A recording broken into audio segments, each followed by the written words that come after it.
BJP ने अब तक राज्यसभा के लिए 18 उम्मीदवारों के नाम की लिस्ट जारी की। वित्त मंत्री निर्मला सीतारमण कर्नाटक से, वाणिज्य मंत्री पीयूष गोयल महाराष्ट्र से, कर्नाटक से जग्गेश के अलावा महाराष्ट्र से अनिल सुखदेव राव बोंडे को उम्मीदवार बनाया गया है। इसके अलावा यूपी से कई उम्मीदवारों को जगह मिली है, जिनमें यूपी से राज्य बीजेपी के पूर्व अध्यक्ष लक्ष्मीकांत वाजपेयी और राधा मोहन अग्रवाल शामिल हैं। अखिलेश शर्मा है हमारे साथ। अखिलेश, जिन जिन लोगों को टिकट दिया गया, किस तरह के समीकरण को ध्यान में रखा गया? और दूसरा सवाल, मुख्तार अब्बास नकवी का नाम नहीं है, क्या उन्हें सीट मिलने वाली है या उनका कैबिनेट में वक्त पूरा हो गया है? देखिए, अभी तक उनका नकवी का नाम नहीं आया है। सामान्यतः इतने वरिष्ठ मंत्री हैं, पहली सूची में ही नाम आ जाना चाहिए था, तो ये चौंकाने वाली बात है कि अभी तक उनका नाम क्यों नहीं आया है। वैसे तो यूपी से अभी 2 नाम घोषित होना बाकी है, लेकिन अब संभावना कम ही लग रही है, क्योंकि कहा जा रहा है कि बीजेपी 7वीं सीट के लिए यूपी में किसी चौंकाने वाले उम्मीदवार को उतार सकती है। इसके साथ साथ बीजेपी ने यूपी में खास तौर से क्षेत्रीय संतुलन और जातीय संतुलन को साधा है।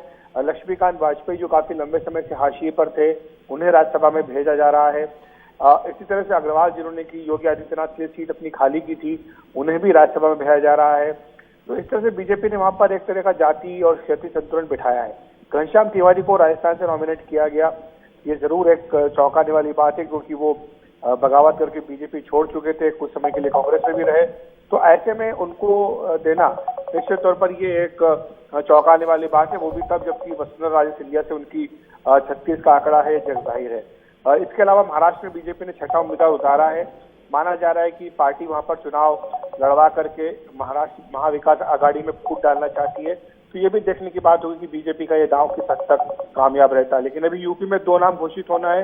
बीजेपी झारखंड पर भी नजर रखे हुए है कि जेएमएम कांग्रेस क्या करते हैं, तो वहां पर भी बीजेपी एक दूसरा उम्मीदवार घोषित कर सकती है। कर्नाटक में भी बीजेपी तीसरा उम्मीदवार घोषित कर सकती है, और राजस्थान में भी पार्टी चाहती है कि चुनाव हो, ताकि कांग्रेस सरकार में जो मतभेद है वो खुलकर सामने आ सके।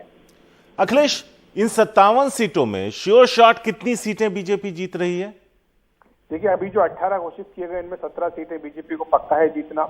इसके अलावा यूपी से 2 सीटें बीजेपी और जीतेगी, तो इस तरह से 19 सीटें बीजेपी का जीतना तय है। कर्नाटक में भी बीजेपी 1 सीट जीतेगी, तो इस तरह से 20 सीट, और अगर 1-2 सीटें और अगर मुकाबले में जीतती तो 20 से 22 सीटें बीजेपी आराम से जीत सकती है। और उनके 23 सांसद रिटायर हो रहे हैं, तो इस तरह से बीजेपी जितनी थी करीब करीब उतनी ही रहेगी। शुक्रिया अखिलेश, विस्तार से इस पूरे इक्वेशन को समझाने के लिए।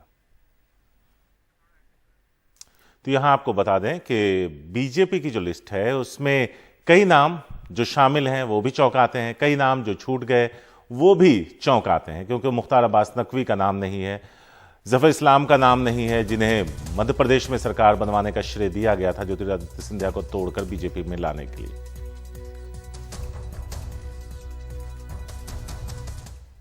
कांग्रेस ने राज्यसभा के लिए अपने उम्मीदवारों का ऐलान कर दिया। गुलाम नबी आजाद और आनंद शर्मा का नाम नहीं है। छत्तीसगढ़ से राजीव शुक्ला, रंजीता रंजन, हरियाणा से अजय माकन, मध्य प्रदेश से विवेक तनखा, राजस्थान से सुरजेवाला और मुकुल वासनिक और प्रमोद तिवारी को उम्मीदवार बनाया गया है। इसके अलावा कर्नाटक से जयराम रमेश, तमिलनाडु से पी चिदम्बरम, महाराष्ट्र से इमरान प्रतापगढ़ी को उम्मीदवार बनाया गया।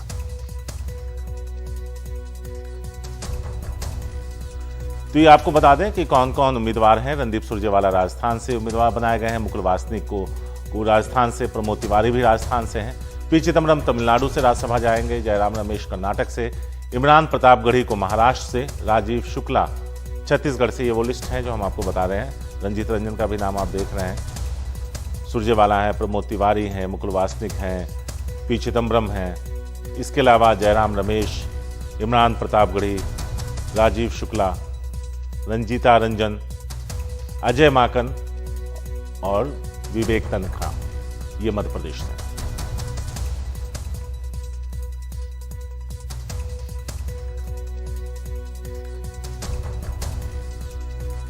कांग्रेस के राज्यसभा उम्मीदवारों की लिस्ट सामने आने के बाद कुछ नाराज सुर सामने आए।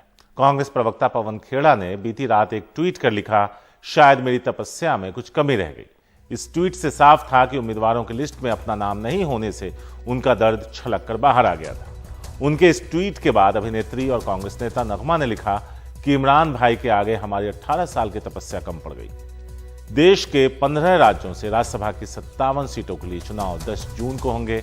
नामांकन भरने की आखिरी तारीख कल है, यानी 31 मई।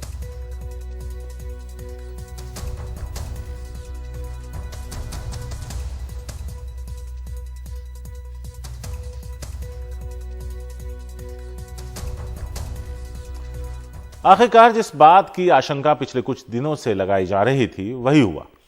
नीतीश कुमार ने अपने 24 साल पुराने सहयोगी केंद्रीय मंत्री और वर्तमान में राज्यसभा सांसद आरसीपी सिंह को तीसरी बार राज्यसभा भेजने से इनकार कर दिया। आरसीपी सिंह का टिकट काटकर जेडीयू ने अपने झारखंड के प्रदेश अध्यक्ष खीरू महतो को उम्मीदवार बनाया।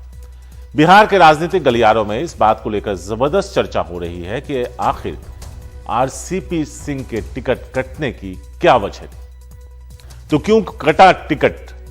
क्वेश्चन मार्क के साथ हम आपको बताते हैं जो कयास है उसके हिसाब से 2021 में केंद्र में मंत्री बनने के वक्त से यह खटास है। कैबिनेट विस्तार में डील की जिम्मेदारी आरसीपी को दी गई। 2 कैबिनेट मंत्री चाहते थे नीतीश, 1 पर माने आरसीपी। खुद केंद्र में इस्पात मंत्री बने। यूपी चुनाव में नहीं करा पाए बीजेपी से गठबंधन। हर वक्त बीजेपी के गुणगान का आरोप, जेडीयू में होते हुए बीजेपी के आदमी के होने की छवि।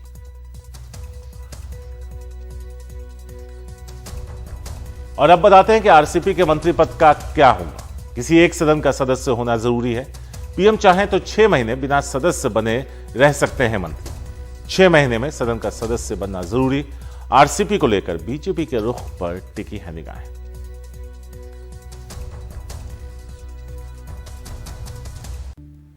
ज्ञानवापी विवाद मामले में सुप्रीम कोर्ट के दिशा निर्देश के बाद वाराणसी की जिला अदालत में सुनवाई शुरू चल रही है, जिसमें सबसे पहले 5 महिलाओं की याचिका सुनवाई योग्य है या नहीं, इस पर फैसला होगा। 5 महिलाओं ने याचिका दायर कर श्रृंगार गौरी मंदिर में रोजाना पूजा करने की मांग की। अब इसी की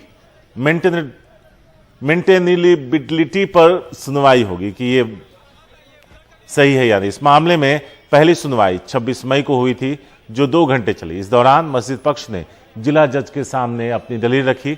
इसी मामले में आज आगे की दलील रखी जाएगी। अगर आज मस्जिद पक्ष की दलील पूरी हो जाती है तो फिर हिंदू पक्ष के लोग अपनी दलील पेश करेंगे। इस बीच आज वाराणसी की फास्ट ट्रैक कोर्ट में विश्व वैदिक सनातन संघ की याचिका पर भी सुनवाई करेगा, जिसमें ज्ञानवापी में मुस्लिमों के प्रवेश को रोकने और उसे हिंदुओं को सौंपे जाने की मांग की।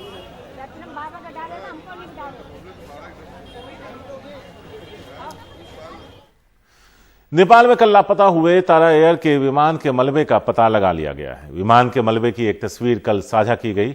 यह तस्वीर दुर्घटना स्थल की बताई जा रही है। तस्वीरों को देखकर विमान के दुर्घटनाग्रस्त होने का अंदेशा लगाया जा रहा है।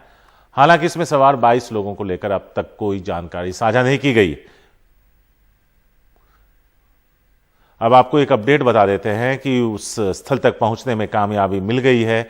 14 शव वहां पर मिले हैं। तो जिस तरह की आशंका जताई जा रही थी कि सवार लोगों की जान जा चुकी होगी, वह अंदेशा सही साबित हो रहा है।